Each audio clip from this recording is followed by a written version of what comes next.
Dear children, आज हम page number 70 पे करेंगे practice time. Page number 70, question number 1, Rahim's journey, Rahim की यात्रा। Rahim has to travel 1/4 kilometre to reach school. Rahim को 1/4 किलोमीटर चलना पड़ता है स्कूल जाने के लिए।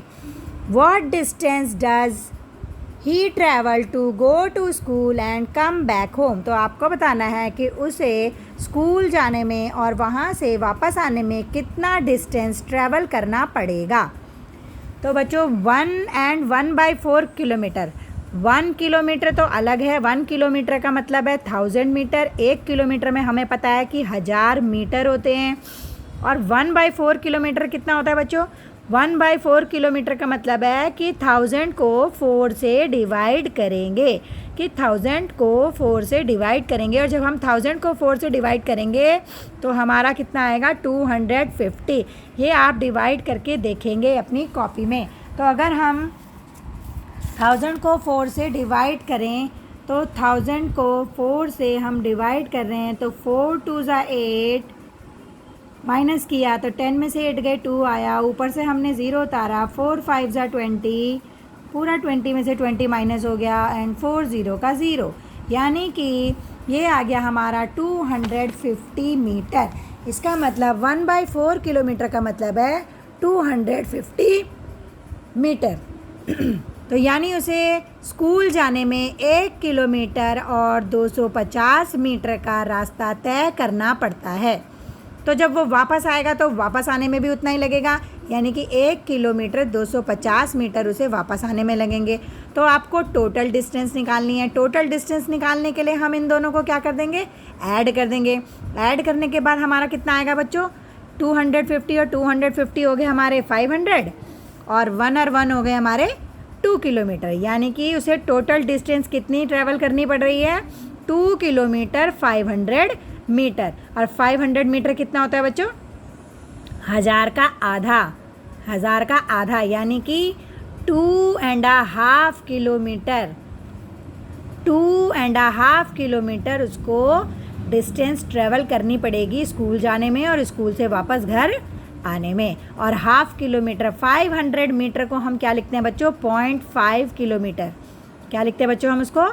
0.5, यानी कि ये पूरी डिस्टेंस कितनी हो गई? 2.5 किलोमीटर। तो एक ही डिस्टेंस को हमने 3 तरीके से लिखा है। पहले हमने लिखा 2 किलोमीटर 500 मीटर, दूसरा हम इसमें लिख सकते हैं 2.5 किलोमीटर, और तीसरा हम इसको कैसे लिख सकते हैं? 2.5 किलोमीटर। नेक्स्ट क्वेश्चन है बच्चों हमारे पास, क्वेश्चन नंबर 2, व्हाट कॉइन्स, कितने सिक्के। ठीक है, कौन से सिक्के एंड कितने सिक्के। कॉइन्स मतलब सिक्के, आपने देखे होंगे 1 रुपये का 50 पैसे और 25 पैसे के तो अब चलते नहीं हैं, लेकिन यहाँ पे जो हमें क्वेश्चन दिया हुआ है वो ½ रुपीज़ एंड ₹4 में दिया हुआ है। Lata bought a pencil and a pen for 7.5 rupees. Lata ने एक पेंसिल और पेन खरीदी 7.5 रुपीज़। ½ रुपीज़ का मतलब है 50 पैसे। ½ रुपीज़ का क्या मतलब है बच्चों? 50 पैसा। तो 7 रुपये 50 पैसे की उसने पेंसिल और पेन खरीदी लता ने। शी गेव ₹10, उसने 10 रुपये दिए। The shopkeeper gave back the money in ½ and ₹4। Shopkeeper ने भी ½ और ₹4 में पैसे वापस किए। What are the coin she got, तो आपको बताना है कि उसे क्या कौन कौन से सिक्के उसे मिले हैं। तो यहाँ पर लता ने क्या खरीदा बच्चों? पेन खरीदा, पेंसिल खरीदा, कितने रुपए का? 7 रुपये 50 पैसे का। 7 रुपये 50 पैसे कैसे लिखा हमने? 7.50, 7 रुपये 50 पैसे।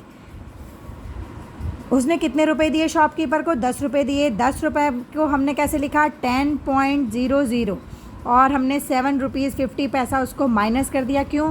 क्योंकि शॉपकीपर ने पैसे वापस किए। तो शॉपकीपर कितने पैसे वापस करेगा बच्चों? 10 में से हमने 7.50 रुपीज़ माइनस किए तो 0 में से 0 आ गया, 10 में से 5 गए तो 5 आए, यहाँ बचा 9, 9 में से 2 गए 7 आए, यानी कि 2 रुपीज़ 50 पैसा शॉपकीपर वापस करेगा।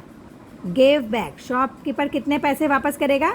2 रुपीज़ 50 पैसे वो वापस करेगा। अब हमें यहाँ पे दिया हुआ है कि शॉपकीपर ने कैसे पैसे वापस करे? हाफ रुपीज़ में एंड क्वार्टर रुपीज़ में। तो हाफ रुपीज़ का क्या मतलब है बच्चों? हाफ रुपीज़ का मतलब है 100 का आधा, 100 पैसे का आधा। 100 पैसे का आधा मतलब 50 पैसे। तो हाफ रुपीज़ का मतलब है 50 पैसे। 1 रुपये में 100 पैसे होते हैं, तो आधे हाफ रुपीज़ में कितने होंगे बच्चों? 100 को 2 से डिवाइड करेंगे, 100 का आधा करेंगे यानी 50। तो हाफ रुपीज़ का मतलब है 50 पैसे। और क्वार्टर रुपीज़ का क्या मतलब है बच्चों? 1/4 क्वार्टर रुपीज़, यानी कि 100 को 4 से डिवाइड करेंगे। 100 को 4 से डिवाइड करेंगे तो कितना आएगा बच्चों? 25 पैसा आएगा, यानी कि क्वार्टर रुपीज़ का मतलब है 25 पैसे। तो शॉपकीपर ने 50 पैसे और 25 पैसे में क्या किया? उनको 2 रुपये 50 पैसे वापस करे। तो अब देखिए हमें कौन कौन से कॉम्बिनेशंस हमारे पास हो सकते हैं कि शॉपकीपर वापस करेगा। हमें 2 रुपये 50 पैसे बनाने हैं। तो 2 रुपये 50 पैसे बनाने के लिए हमारे पास 1 50 पैसे, 2 3 4 5। 5 कैसे हुए कि 50-50 हो गया 1, फिर 50-50 हो गए 1, यानी 1 और 1 हो गए 2 रुपीज़।